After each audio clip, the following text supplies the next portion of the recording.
Cover crops are some of my favorite things in the entire world, and probably one of my favorite things to plant on our farm. Today we're going to be out here taking a look at what I did right, what I did wrong, and some of our later planted stuff. Kind of see how everything's doing. I'm Tyler Tobald. Welcome back to JTAC Farms.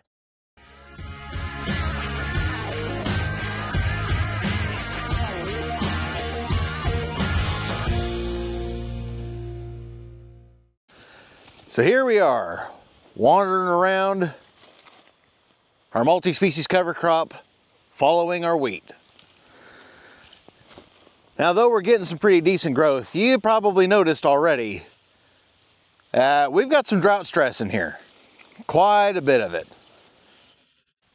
Go figure, we're missing rains, meteorologists got it wrong, and our drought is still kicking our butts. Even short on moisture though, we've got a nice little bit of growth going on down here. Got our Sudan, got our grazing corn, we've got pearl millet over here, our turnips, radishes, beans, that's our African cabbage right there, and right here is our sun hemp. So just got a nice bit of diversity out here, nice bit of growth. Would like to see more, but you know, sometimes you just don't win when it comes to the rain during the summertime here in Kansas, and this year is one of those years. Unfortunately, since we're still really dry, we're not getting the coverage that we were really looking for with this cover crop, and we've got gaps where we've got some pigweeds and stuff that have come through. That being said, there's still a nice little bit of tonnage out here. Was hoping for more, but being the year that it is, we'll take what we can get. But there should be a nice little bit of stockpile grazing to be had this year and into next year. With a multi-species cover crop blend after our wheat, I very much value a good diverse mixture. This particular mixture has 24 different things in it. Now, I'm not going to go into every single species. If you want to see a little bit more about that, I've got another video here. I'll link it down in the bio. You can watch that after you're done with this one. Now, one of the first reasons I like such a highly diverse blend out here is that it helps bring the price down. Now, you'd think it sounds a little counterintuitive, I know, but I use Green Cover Seeds Smart Mix Calculator that automatically balances out how much is supposed to go in. And by doing that, we bring our price down. We work within a little bit better of a budget. We're not the government. We've got to kind of work within our means here. And that is a very, very helpful thing. Second off, more diversity means more options for grazing. Cows are like humans, and some of them like different things. You know, you'll turn 10 humans out to an all-you-can-eat Chinese buffet, and 10 humans will get different things. They will go for things that they may like over things that they don't, and everybody has their own tastes. Cows are very similar to that. I've seen cows go for the African cabbage and start nipping all the leaves off. I've seen other cows go and just lop an entire head of the sunflower off and start chewing on that. So that gives them different things that they've got a hankering for. They can go eat those different things that they're really wanting. Having a more diverse blend is also a great insurance policy. If you only have 4 things out here, and one of those species just really has a problem and falls flat on its face, you've lost a quarter of your entire cover crop. That's a major hit, and you're going to have big, awful gaps everywhere. You're going to be unbalanced, and it's just not going to work out as well as you'd hoped. But if you blend it with more things, you've now built yourself an insurance policy. Like out here this year, the fenugreek, something I was really looking forward to planting, it did not do very well. Some of it sprouted, it just didn't root down well. It didn't hold together as well as I'd hoped for this year. That's unfortunate. However, that's just one of 24 things out here. Not that big of a deal in the grand scheme of things. Other things will take over, fill in the spots, and keep growing. And this cover crop won't even hardly notice that the fenugreek is gone. Lastly, and on a completely superficial level here, this stuff just looks cool. A highly diverse blend. It's got so many different things in it. You can't walk across a single square foot that looks like another one. Like, we plant so many boring things as farmers. Beans, corn, wheat. It all looks the same. We've all seen it before. It's boring. This is crazy. There's all sorts of different things out here to get to look at. And it never fails every year, especially during hunting season. By the way, great hunting habitat. Took most of my deer in a cover crop last year, as well as dove and pheasants. So, moving back on. Somebody will always stop and ask in just wide-eyed wonder, what the heck is growing out here? Be honest, it's just a lot of fun. So here we are, one last look at this good part of the field. As I promised, I'm going to show you the bad part. I made a promise a long time ago, and I intend to always follow through on that, to show you the good and the bad, the yin and the yang, all things in balance. I know, I sound like a flippin' hippie when I say that. Here's what happens when you don't do your math right and mess up your spray chemistry and put on a little too much dicamba. We've got a lot of pigweed problems in some spots of this field. I recently acquired a little sprayer and was just doing a little bit of spot spraying in different places. Thank goodness I didn't do the entire field this way and screw up the spray chemistry over an entire field. But I put a little bit too much dicamba down. It has been our experience in the past that we can get away with putting like 16 ounces of dicamba on before planting cover crop and it not hurt the cover crop too badly.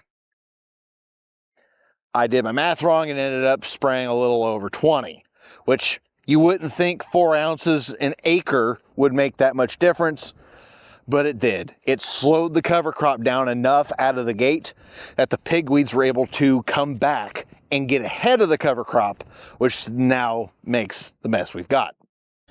Now, all is not lost. Yeah, there's a bunch of thick weeds and stuff, but there's also a bunch of cover crop stuff down below it. It's just also weed infested. So we know that next year that we are going to have a weed issue out here that is going to have to be addressed. That is a mistake that I hope never to make again, because when you're dealing with cover crop, you've got some tight windows and you've got some timing that's got to be perfect, especially after wheat.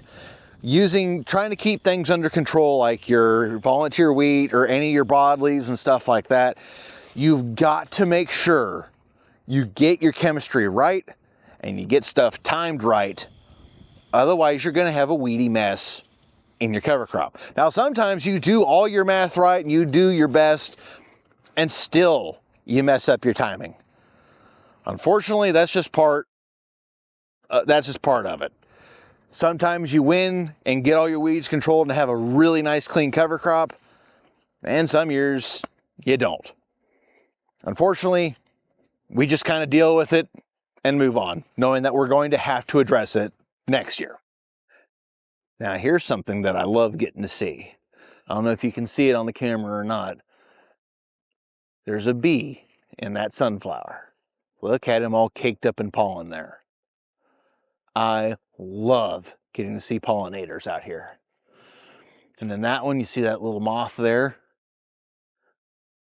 I love seeing pollinators out here.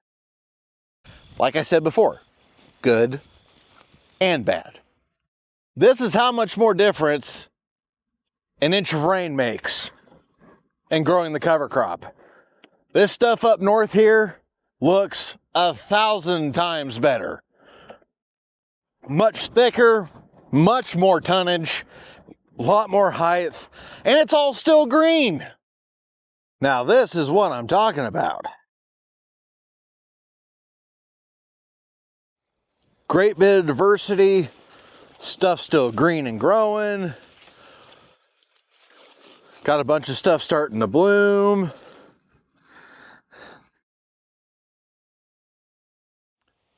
That's what I like seeing. Soil health practices are important, but at the end of the day, This just shows it still has to rain a little bit. Man, I love getting to see this. See, we've even got, there's a bunch of butterflies and moths. I've seen a bunch of bees out here. This is by far the best cover crop on the entire farm. And you might as well call me McDonald's because I'm loving it. I mean, look at this radish right here, my gosh. And the best part is most of that tuber is in the ground where it's supposed to be. You don't want a lot of that sticking up above out of the ground. This is one of those smart radishes, so it's got a lot of lateral roots to keep it anchored so it can bust down through that hard pan and mine those nutrients from deeper below where your cash crop roots can't typically get to. This looks awesome. Nice looking winter pea there. Got some African cabbage. Oh, sorry. That's African cabbage. My bad. Man. With the exception of a couple of these pigweeds right here, this looks amazing. I love this. If we can get some more rain next week, this is going to just explode with growth. This will take off and it'll be taller than me. And I'll be here for it. More tonnage, the better. I love what I'm seeing out here. We haven't had a cover crop look this good in a field in at least 3 years now. So, thumbs up. Now again, keep in mind that this is in wheat stubble going to a fall crop next year. This is either going to be corn or Milo. So here, typically this would either be getting A, worked, or B, chem-fallowed. So you're going to be spraying this multiple times just to have blank, bare wheat stubble.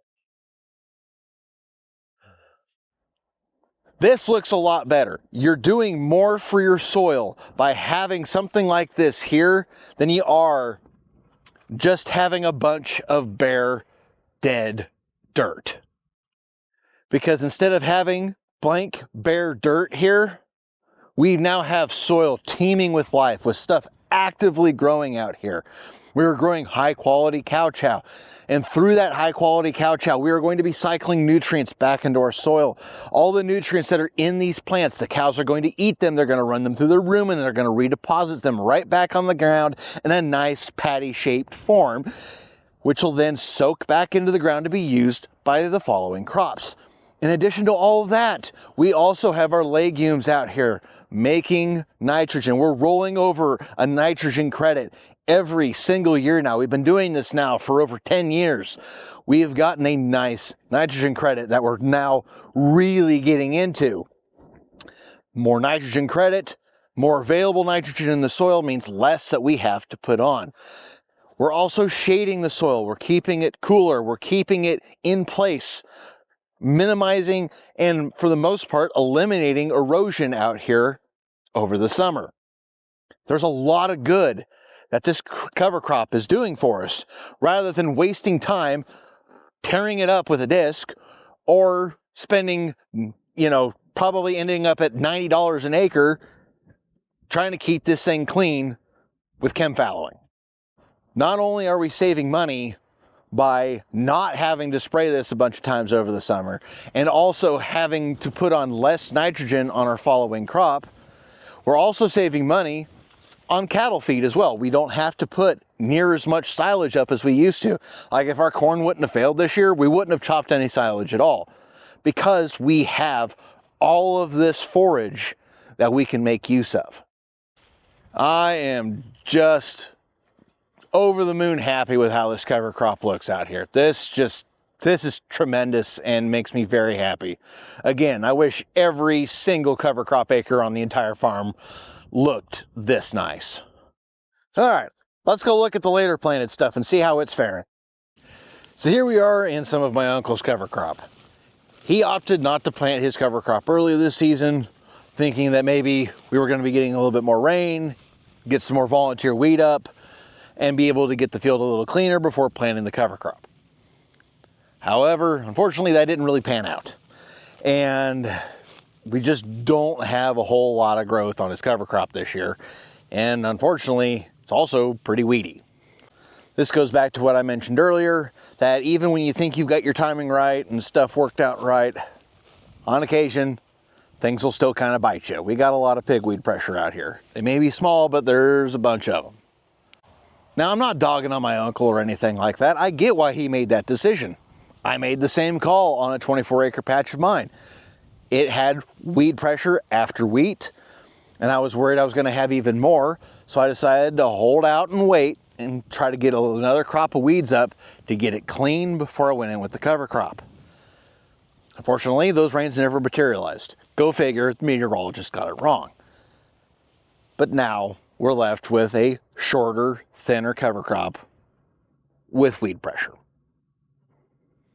It happens, it sucks, but not a lot we can do about it. There will still be some grazing to be had out here, just nowhere near as much as some of the other stuff. Even though it's not as good as what we had hoped, I'd still rather have something growing out here than just a bunch of bare wheat stubble. I hope you all have enjoyed getting to see everything about our multi-species cover crop this year here on JTAC Farms. You know, the good, the bad, the mistakes, the triumphs, and how even sometimes when you think you've got everything right, it just doesn't work out the way you want it to. I hope to make a couple more videos about just any more growth we get out of this and how the grazing goes and everything like that. So please stop by. I think you'll really enjoy those too. Easiest way to help out my channel, like, share, subscribe. Do you have a cover crop blend that you like to use? Let me know down in the comment section. Or if you have any questions about what we're doing with our multi-species blend, also feel free to leave it there as well. Or even if you think I'm half-baked and crazy, put it down there as well. Hope to see you back next time. And as always, thanks for stopping by.